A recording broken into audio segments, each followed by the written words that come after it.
Hello friends, வணக்கம். Welcome to the session. நம்ம இன்னைக்கு இந்த வீடியோல ஆர்ஆர்பி என்டிபிசி கிராஜுவேட் லெவல்ல கேட்ட ஒரு ஏஜ் பேஸ்ட் கொஸ்டின் தான் பார்க்க போறோம். இந்த கொஸ்டினை எப்படி ஸ்பீடா சால்வ் பண்றது, எந்த மெத்தட்ல சால்வ் பண்ணா ரொம்ப ஈஸியா இருக்கும் அப்படிங்கறது தான் நம்ம இந்த வீடியோல பார்க்க போறோம்.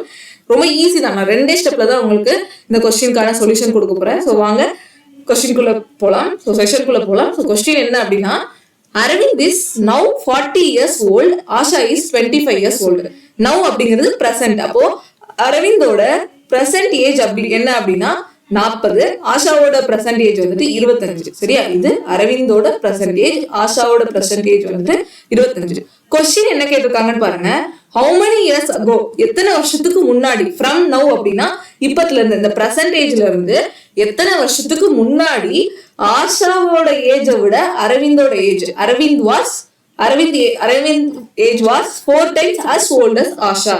என்ன கேட்டிருக்காங்கன்னா, இந்த பிரசன்ட் ஏஜ்ல இருந்து எத்தனை வருஷத்துக்கு முன்னாடி அரவிந்தோட வயசு ஆஷாவை விட 4 மடங்கு அதிகமா இருந்திருக்கும் அப்படின்னு கேக்குறாங்க. கொஸ்டினை நல்லா அண்டர்ஸ்டாண்ட் பண்ணிக்கோங்க. ரீசனிங் மேக்ஸ் எல்லாம் பொறுத்த வரைக்கும் நீங்க எந்த அளவுக்கு கொஸ்டினை டீடைல்டா அண்டர்ஸ்டாண்ட் பண்ணிக்கிறீங்களோ, அந்த கிவனை நல்லா புரிஞ்சுக்கிறீங்களோ, என்ன கொஸ்டின் கேட்டிருக்காங்க அது நல்லா புரிஞ்சுக்கிறீங்களோ, ஈஸியா சால்வ் பண்ணிட்டு போயிட்டே இருக்கலாம். அப்போ கிவன் என்ன, பிரசன்டேஜ் கொடுத்துட்டாங்க. கொஸ்டின் என்ன கேட்டிருக்காங்க, இந்த பிரசன்டேஜ்ல இருந்து எத்தனை வருஷத்துக்கு முன்னாடி அரவிந்தோட வயசு ஆஷாவை விட 4 மடங்கு அதிகமா இருந்திருக்கும். இதுதான் என்ன கிவன். அத கொஸ்டினும் நான் சொல்லிட்டேன். கொஸ்டினா என்ன கேட்டிருக்காங்கன்னு சொல்லிட்டேன். இப்போ நம்ம இதை எப்படி கண்டுபிடிக்கலாம் அப்படின்னு பாத்தீங்கன்னா, ஒண்ணும் இல்ல, இந்த எத்தனை வருஷத்துக்கு முன்னாடி, சோ எத்தனை வருஷத்துக்கு முன்னாடி, அகோ இதுதான் நம்ம கண்டுபிடிக்கணும். எத்தனை வருஷத்துக்கு முன்னாடி அதுதான் கண்டுபிடிக்கணும். அப்போ அவங்களோட ஏஜ் எப்படி இருந்திருக்கு, ஆஷாவோட ஏஜ் 1 இருந்துச்சுன்னா அரவிந்தோட ஏஜ் எப்படி இருந்திருக்கும், 4 இருந்திருக்கும். ஆஷாவோட ஏஜ் 2னா அரவிந்தோட வயசு 8 இருந்திருக்கும். சோ இதை விட 4 times ஓல்டர் யாரு, அரவிந்த். அப்ப அந்த ஆஷாவை விட 4 times ஓல்டர்னா into 2. சோ into 4 பண்ணோம் அப்படின்னா 2 into 4 8, 1 into 4 4. அப்புறம் 3 இங்க இருந்துச்சுன்னா இங்க வந்துட்டு 4 3s are 12. சோ இங்க 12 வரும். அரவிந்தோட வயசு வந்து ஆஷாவை விட 4 times அதிகமா இருந்திருக்கு அப்படின்னு சொல்லணும். அப்போ இதை நம்ம இங்க எடுத்து எழுதிக்கலாம். அதாவது நம்ம சிம்பிளா 1:4:1 வச்சுக்கலாம். சரியா? அரவிந்தோட ஏஜ் வந்து 4ம் ஆஷாவோடது 1ன்னு வச்சுக்கலாம். நான் ரேஷியோ படிதான் இங்க சொல்லி கொடுக்க போறேன். அப்போ இந்த ரேஷியோ எடுத்து எழுதிக்கலாமா? 4:1ங்கிற ரேஷியோ எப்படி வந்துச்சுன்னு தெரியுதா? ஆஷாவோட வயசு 1 இருக்கும்போது அரவிந்தோட வயசு 4 இருக்கும். இப்போ இந்த 40 நான் வந்து எனக்கு ஏத்தாப்புல ரேஷியோ, இதுவும் ரேஷியோவா நம்ம வச்சுக்கலாம். 40:25. அரவிந்தோட ஏஜ் வந்து 40, ஆஷாவோட ஏஜ் வந்து 25னா இதே நான் ரேஷியோவா எடுத்துக்கிறேன். இதை வந்து கேன்சல் பண்ணி பாருங்க. இது 8ன்னு வரும், இது 5 வரும். 8 5s are 40, 5 5s are 25. So அப்போ நான் இந்த பிரசன்டேஜையும் நான் எனக்கு ஏத்தாப்புல ரேஷியோவா மாத்தி வச்சுக்கிட்டேன். சரியா? சோ இத்தனை வருஷத்துக்கு முன்னாடி அதையும் நான் ரேஷியோவா எடுத்து வச்சுக்கிட்டேன். அவங்க கொடுத்துருக்கிற ஸ்டேட்மெண்ட் படி ஆஷாவை விட வந்து அரவிந்த் 4 மடங்கு அதிகம் அப்படிங்கிற ஸ்டேட்மெண்ட் வச்சு நான் ரேஷியோவா எடுத்து எழுதிக்கிட்டேன். பிரசன்டேஜையும் நான் ரேஷியோவா எடுத்து எழுதிக்கிட்டேன். இந்த ரேஷியோவை நல்லா கிளியரா பாருங்க. இந்த ரேஷியோல ஒரு முக்கியமான ஒரு டீடைல் இருக்கு. 8:5லையும் 4:1. இந்த 8:5ங்கிறது பிரசன்டேஜ், 4:5ங்கிறது வந்து ஒரு குறிப்பிட்ட வருஷத்துக்கு முன்னாடி. அது எப்போ, எத்தனை வருஷங்கிறதுக்கு முன்னாடிங்கிறது நமக்கு தெரியாது. ஓகேவா? சோ அப்போ இந்த ரெண்டுக்கும் இடையில ஒரு ஒற்றுமை இருக்கு. என்னன்னு பாத்தீங்கன்னா, இது அரவிந்தோட வயசு, இது ஆஷாவோட வயசு. இந்த இடத்துல 2 பேருக்கும் வித்தியாசத்தை பாருங்க, இந்த இடத்துல 2 பேருக்கும் வித்தியாசத்தை பாருங்க. ரெண்டுமே சேமா வரும். இங்கேயும் 3 தான், இங்கேயும் 3 தான். எப்பவுமே இந்த ஏஜ் பொறுத்த வரைக்கும் இன்னைக்கு உங்களுக்கும் இன்னொருத்தவங்களுக்கும் ஒரு ஏஜ் வந்து வித்தியாசம் வருதுன்னா, எத்தனை வருஷம் கழிச்சுனாலும் சரி, எத்தனை வருஷத்துக்கு முன்னாடினாலும் சரி, அதே ஏஜ் டிஃபரன்ஸ் தான் இருக்கும். ஃபார் எக்ஸாம்பிள், இப்போ இன்னைக்கு வந்து ஒரு ஏ அப்படிங்கிற ஒரு பர்சன், பி அப்படிங்கிற ஒரு பர்சன் இருக்காங்க. அவங்களோட பிரசன்டேஜ் வந்து ஏவோட பிரசன்டேஜ் வந்து 5, பியோட பிரசன்டேஜ் 10.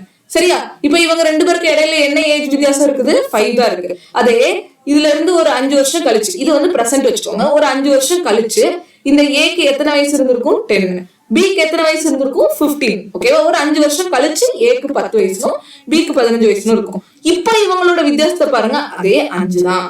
அப்போ ஒரு டைம் வந்து ஒருத்தவங்களோட ஒரு 2 பேரோட வயசு வித்தியாசம் என்ன வருதோ அதுதான் கடைசி வரைக்கும். அது முன்னாடி இருந்தாலும் சரி, ஃபியூச்சர்ல இருந்தாலும் சரி, பாஸ்ட்ல இருந்தாலும் சரி, எப்பவுமே வயசு வித்தியாசம் மாறவே மாறாது. 2 பேருக்கு இடையில இருக்கக்கூடிய வயசு வித்தியாசம் எந்த ரேஷியோ போட்டாலும் சரி அது சமமா ஈக்குவலா வர்ற மாதிரி பார்த்துக்கணும். ஈக்குவலா தான் வரணும். ஓகேவா?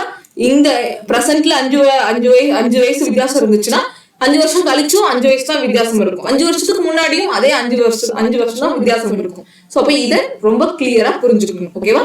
அந்த வித்தியாசம் அப்படிங்கிறது சேமா தான் இருக்கும், அது முன்னாடி இருந்தாலும் சரி பின்னாடி இருந்தாலும் சரி அப்படிங்கிற ஒரு கான்செப்டை கிளியரா புரிஞ்சு வச்சுக்கோங்க. இப்ப அடுத்து இப்ப இதை வச்சு நம்ம என்ன பண்ண போறோம் அப்படின்னா, இங்க கொஸ்டின் என்ன கேட்டிருக்காங்கன்னு கிளியரா புரியணும். எத்தனை வருஷத்துக்கு முன்னாடி அப்படின்னு தானே கேட்டிருக்காங்க, எத்தனை வருஷத்துக்கு முன்னாடி. சோ அப்போ இந்த இடத்துல இது ரெண்டும் சேம் ஆயிடுச்சு. இப்ப நமக்கு தெரியும் இந்த 8ஓட வேல்யூ என்ன அப்படிங்கிறது நமக்கு தெரியும், அப்படிதானே? 8ஓட வேல்யூ என்ன அப்படின்னா 40. 8ஓட வேல்யூ தான் என்ன, நமக்கு தான் இங்க இருக்க 8 அப்படிங்கிற யூனிட்டோட வேல்யூ. 8 அப்படிங்கிற யூனிட் இது வந்து ரேஷியோல இருக்கிறதுனால நம்ம யூனிட் எடுத்துக்கலாம். இந்த 8 யூனிட்டோட வேல்யூ என்ன நமக்கு தான் முன்னாடியே பார்த்து வச்சிருந்தோம், 40. இந்த 8ங்கிறது பெர்சன்டேஜ், அதோட ஏஜ் வந்துட்டு என்ன, பெர்சன்டேஜோட ரேஷியோ வேல்யூ. ஓகே, அதோட வேல்யூ என்னன்னா 40. ஓகே, அந்த 8 யூனிட்டுக்கு வேல்யூ 40 இயர்ஸ் அப்படின்னா, ஓகே 40 இயர்ஸ் அப்படின்னா இவங்க ரெண்டு பேருக்கும் இந்த 8க்கும் 4க்கும் இடையில எவ்வளவு வித்தியாசம் இருக்கு? 4 தானே, 4 தானே வித்தியாசம் இருக்கு, 4 யூனிட் தானே வித்தியாசம் இருக்கு. இது 4 யூனிட், கீழே இருக்கிறது 4 யூனிட். அப்ப இந்த 4 யூனிட்டுக்கும் 8 யூனிட்டுக்கும் இடையில என்ன வித்தியாசம் இருக்கு? 4 தான் வரும். இங்கேயும் பாருங்க 4 தான் வரும். சோ 8:5 4:1 இந்த மாதிரி ரேஷியோ எடுத்திருக்கப்போ இது இந்த இடத்துல அவங்களோட ஏஜ் வித்தியாசம் பாருங்க, ரெண்டுலயுமே 3 தான் வருது. அதே மாதிரி இந்த பிரசன்ட்ல இருந்து எத்தனை வயசு முன்னாடி அப்படிங்கறத பார்க்கும்போது இங்கேயும் 4 தான் வருது. பாத்தீங்களா? 8 இந்த பக்கமும் 4 தான் வரும், இங்கேயும் 4 தான் வரும். சரியா? இங்க இருந்து 4 கம்மியாகுது, இங்க இருந்து 4 கம்மியாகுது. சோ அப்போ இந்த 4 யூனிட் என்னன்னு கண்டுபிடிச்சா எத்தனை வருஷம் முன்னாடி அப்படின்னு நமக்கு கண்டுபிடிக்க முடியுமா? இது பெர்சன்டேஜ், இது எத்தனை வருஷத்துக்கு முன்னாடிங்கிறது. இந்த 4 யூனிட் அப்படிங்கிறது எத்தனை வருஷத்துக்கு முன்னாடிங்கிறது. சோ அப்போ 8 யூனிட் 40 அப்படின்னா 4 யூனிட் என்ன, இதை நம்ம கண்டுபிடிச்சா ஆன்சர் வந்துடும். இதை நான் எப்படி சால்வ் பண்றதுன்னு சொல்றேன். 8 யூனிட் அப்படிங்கிறது 40 அப்படின்னா ஒரு யூனிட் என்ன வரும்? 40/8 5 வரும். ஸோ ஒரு யூனிட்டோட வேல்யூ 5. அப்போ நமக்கு என்ன வேணும்? எத்தனை யூனிட்டுக்கான வேல்யூ தேவை? 4 யூனிட்டுக்கான வேல்யூ தேவை. So 4 unit is equal to 4 × 5 20. So இந்த 4 யூனிட் இந்த இடத்துல இருக்கக்கூடிய இந்த 4 யூனிட்டுக்கு வேல்யூ என்ன? 20 வருஷம். So answer option D 20. சரியா? இதை நான் உங்களுக்கு ரெண்டே ஸ்டெப்ல தான் நான் சொல்லியிருக்கிறேன். ஃபர்ஸ்ட் நீங்க என்ன பண்ணணும்? ரேஷியோ போடணும். ஓகேவா? இந்த சம்ம இன்னொரு தடவை கூட சொல்லிடுறேன் உங்களுக்கு, நல்லா புரிஞ்சுக்கோங்க. அரவிந்த் ஆஷா அவங்களோட பிரசன்டேஜ் 40 25 இருந்துச்சு, அதை நான் ரேஷியோவா கன்வெர்ட் பண்ணிட்டேன். 8:5 அப்படின்னு ரேஷியோவா கன்வெர்ட் பண்ணிட்டேன். அடுத்து இத்தனை வருஷத்துக்கு முன்னாடி சம் இயர்ஸ் அகோ அவங்களோட ரேஷியோ என்னவா இருந்திருக்கு? 4:1. இந்த ரேஷியோ எப்படி எடுக்கிறது நான் உங்களுக்கு கிளியரா சொல்லியிருந்தேன். ஸோ அப்போ 4:1. இப்போ இது எப்பவுமே காமன் தான், இது எப்பவுமே சேமா தான் இருக்கும். சரியா? ஏன்னா அவங்களோட வயசு வித்தியாசம் பிரசன்டேஜ்ல எவ்வளவு இருக்கும், பாஸ்ட்லயும் அதே தான் இருக்கும். ஸோ அது சேமா இருக்கு. அடுத்து இந்த இடத்துல இன்னொரு விஷயம் பார்க்கணும். இந்த பிரசன்டேஜ்ல இருந்து எவ்வளவு முன்னாடி அப்படின்னு பார்க்கணும். அப்ப இங்க 8 இருக்கு, இங்க 4 இருக்கு. ஸோ இதுக்கு வித்தியாசம் என்ன? 4 யூனிட். இது 8க்கும் 4க்கும் எவ்வளவு வித்தியாசம் இருக்கு? 4 யூனிட். அப்ப இந்த 4 யூனிட் என்னன்னு கண்டுபிடிச்சிட்டா இந்த பிரசன்டேஜ்ல இருந்து எத்தனை வருஷத்துக்கு முன்னாடி அப்படிங்கறது நம்மளால கண்டுபிடிக்க முடியும், தெரிஞ்சுக்க முடியும். புரிஞ்சுச்சா? சோ இந்த இடத்துல இதுதான் பிரசன்டேஜுக்குள்ளது. இந்த 8ங்கிறது என்ன? பிரசன்டேஜுக்குள்ளது. இந்த 4ங்கிறது என்ன? எத்தனை வருஷத்துக்கு முன்னாடி கேட்டிருந்தாங்கல்ல அது. சோ அப்போ இது ரெண்டுக்கும் இடையில இருக்கக்கூடிய வித்தியாசத்தை நம்ம கண்டுபிடிச்சோம்னா நம்மளால ஈஸியா என்ன பண்ண முடியும்? சோ எத்தனை வருஷத்துக்கு முன்னாடி அப்படிங்கறத கண்டுபிடிக்க முடியும். சரியா? இதுக்கு ரெண்டுக்கும் வித்தியாசம் என்ன? 4 யூனிட்டா. அப்ப இந்த 4 யூனிட் எப்படி கண்டுபிடிக்கிறது? நமக்கு ஆல்ரெடி தெரியும் 8 யூனிட்டோட வேல்யூ தான், இந்த 8 யூனிட்டோட வேல்யூ தான் 40. சோ அந்த அரவிந்தோட பிரசன்ட் யூனிட் இது. ஓகே, இது ரேஷியோ வந்து 8னா அந்த 8 யூனிட்டோட வேல்யூ என்ன? 40 வயசு, 40 இயர்ஸ் அப்படின்னு அர்த்தம். இப்போ 8 யூனிட்டோட வேல்யூ வந்து 40 இயர்ஸ் அப்படின்னா நமக்கு என்ன தேவை? 4 யூனிட்டோட வேல்யூ தான் தேவை. அப்போ 4 யூனிட்டோட வேல்யூ என்ன? புரிஞ்சுச்சா? சோ இப்போ என்ன பண்ணணும்? இப்போ 4 யூனிட் எப்படி கண்டுபிடிக்கிறது? 8 யூனிட் இஸ் ஈக்குவல் டு 40 அப்படின்னா 1 unit is equal to 40/8. So cancel பண்ணீங்கன்னா 5. 1 யூனிட்டோட வேல்யூ 5. ஸோ 1 யூனிட்டோட வேல்யூ 5 அப்படின்னா 4 யூனிட்டோட வேல்யூ என்ன வரும்? 20. ஸோ நமக்கு ஆன்சர் 20 இயர்ஸ். இவ்வளவுதான். இதை நீங்க நிறைய பிராக்டிஸ் பண்ணிட்டீங்க அப்படின்னாலே 2 ஸ்டெப்ல உங்களால ஈஸியா போட முடியும். ஜஸ்ட் இந்த ரேஷியோ எடுத்து எழுத போறீங்க, அதுக்கப்புறம் இந்த யூனிட் தான் அப்படின்னு நீங்க கண்டுபிடிச்சு போட போறீங்க. ஓகே, இது இந்த இடத்துல இதுதான் நல்லா பாத்துக்கணும். இது பெர்சன்டேஜ், இது இது எதுக்கான ரேஷியோ, எத்தனை வருஷத்துக்கு முன்னாடி, பாஸ்ட் அகோ அல்லது அகோன்னு இருக்கும். சோ இதே வந்து ஃபியூச்சர் வச்சு கேட்டிருந்தாங்கன்னா ஆஃப்டர்னு கேட்பாங்க. ஓகேவா? எத்தனை வருஷத்துக்கு ஆஃப்டர் அப்படின்னு கேட்பாங்க. புரிஞ்சுச்சா? இன்னும் சில கொஸ்டின்ல அப்போ பிரசன்ட்ல அரவிந்தோட ஏஜ் 40னா இப்போ அந்த அரவிந்தோட ஏஜ் வந்து பாஸ்ட்ல எவ்வளவு இருக்கும், ஃபியூச்சர்ல எவ்வளவு இருக்கும் அப்படின்னு கேட்பாங்க. சோ இதுதான் இந்த மாதிரி தான் ஏஜ் பேஸ்ட் சம்ஸ் வந்து உங்களுக்கு கேட்பாங்க. இந்த ரேஷியோ மெத்தட்ல போட்டீங்க அப்படின்னா ரொம்ப ரொம்ப ஈஸி. ஓகேவா? நான் இப்ப சொல்லி கொடுத்த மெத்தட நீங்க ட்ரை பண்ணி பாருங்க, நீங்களே அப்ளை பண்ணி பாருங்க. அந்த ரேஷியோ வச்சு ரொம்ப யூஸ்ஃபுல்லா இருக்கும். ஓகே, நான் இன்னைக்கு ஆர்ஆர்பி இந்த ஒரு கொஸ்டின் கேட்டிருந்ததுனால இதை எடுத்துட்டு வந்திருக்கேன். ஸோ நீங்க சால்வ் பண்ணி பாருங்க. இந்த நான் சொல்லி கொடுத்த மெத்தட் உங்களுக்கு புரிஞ்சுக்கா சால்வ் பண்ணி பாருங்க. சால்வ் பண்ணி பார்த்துட்டு ஏதாவது டவுட்ஸ் இருந்துச்சுன்னா கமெண்ட்ல கேளுங்க, நான் உங்களுக்கு கிளியர் பண்றேன். ஓகேவா? சரி, இப்போ இதே மாதிரி அதே கொஸ்டின் தான், அதே மாதிரி ஒரு கொஸ்டின் தான் நான் டிஃபரெண்டா எடுத்துட்டு வந்திருக்கேன் பாருங்க. M is 40 years old, N is 60 years old. ஓகேவா? இந்த மாதிரி எதுவுமே கொடுக்கலன்னா அந்த பெர்சன்டேஜ்னே எடுத்துக்கலாம். பெர்சன்டேஜ் வந்துட்டு M-க்கு என்ன 40, N-க்கு என்ன 60. ஸோ இப்போ நம்ம இந்த ரேஷியோ எடுத்துக்கலாமா? கட் பண்ணீங்க அப்படின்னா 2, 3. ஸோ 2:3. அவங்க பெர்சன்டேஜோட ரேஷியோ என்ன? 2:3. Some years ago, how many years ago the ratio of their age was 3:5 கேட்டிருக்காங்க. எத்தனை வருஷத்துக்கு முன்னாடி, அதாவது மைனஸ் அகோ இயர்ஸ் அப்படின்னு சொல்லி போட்டுக்கோங்க. எத்தனை வருஷத்துக்கு முன்னாடின்னு நமக்கு சொல்லல. ஓகேவா? எத்தனை வருஷத்துக்கு முன்னாடி அவங்களோட ஏஜ் வந்துட்டு 3:5 இருக்கும்னு அவங்களே ரேஷியோ கொடுத்து கேட்டாங்க. நம்ம இங்க என்ன பண்ணோம், நம்மளா அந்த ரேஷியோவை எடுத்துக்கிட்டோம். 4 times ஆஷா அப்படின்னா 4:1 அப்படின்னு சொல்லி நம்மளா எடுத்தோம். ஆனா இங்க டைரக்டா அவங்களே ரேஷியோ கொடுத்துட்டாங்க. அப்ப டைரக்டா எழுதிக்கலாம். சோ அப்ப இங்க என்ன பிரசன்ட், இது அகோக்கு வச்சுக்கலாம். ஓகேவா? அகோக்கு பிரசன்ட் ரேஷியோ 2:3, பாஸ்ட் ரேஷியோ 3:5. இப்போ இந்த இடத்துல நல்லா ஒரு விஷயம் தெரிஞ்சுக்கணும். இங்க வித்தியாசம் பாருங்க 1ன்னு வருது, இங்க வித்தியாசம் பாருங்க 2ன்னு வருது. நம்ம என்ன சொல்லிருக்கோம், இந்த ரெண்டு பேர் இப்ப பிரசன்ட்ல அவங்களுக்கு என்ன வித்தியாசம் வருதோ அதுதான் பாஸ்ட்ல இருக்கணும், ஃபியூச்சர்ல இருக்கணும். இது சமமா இருக்கணும்னு சொன்னோமா? அப்ப சமமா இல்ல.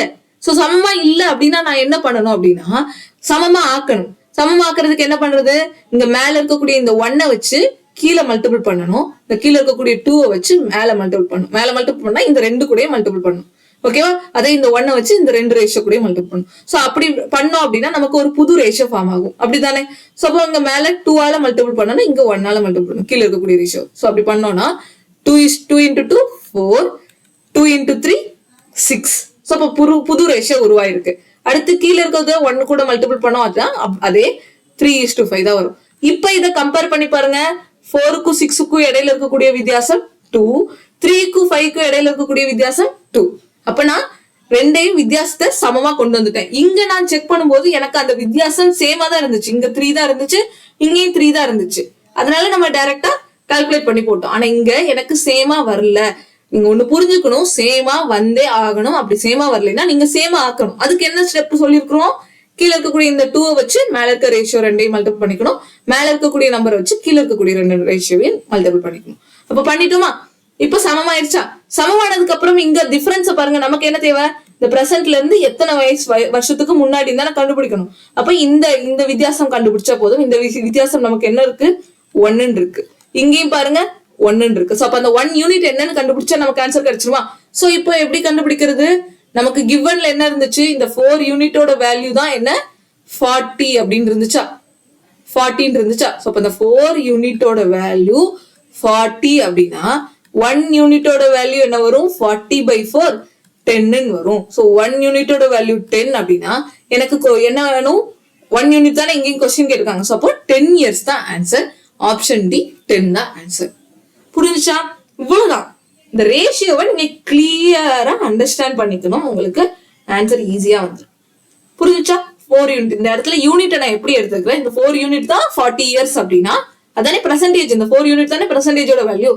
சோ அப்போ பாத்துக்கோங்க, 4 யூனிட் தான் எனக்கு 40 வயசு. 4 யூனிட் தான் 40 வயசு குறிக்குதுன்னா 1 யூனிட் என்னது குறிக்கும், 10 வயசு, 10 வருஷத்தை குறிக்கும். சோ இங்க எனக்கு கேட்டிருக்கிறது 1 தான் வித்தியாசம் இருக்கு இதுக்கும் இதுக்கும். அப்போ அந்த 1 யூனிட் என்னன்னு கண்டுபிடிச்சா போதும், 10 இயர். இப்ப அடுத்து பாருங்க, இது நான் டக்குன்னு அதே மாதிரி சால்வ் பண்ணட்டுமா? 40:60 கட் பண்ணோம் அப்படின்னா 2:3 தான் வருது, கீழே 3:5. சேம் கொஸ்டின் தான், பட் நேம் மட்டும் மாத்தி போட்டு கேட்டிருக்காங்க, அவ்வளவுதான்.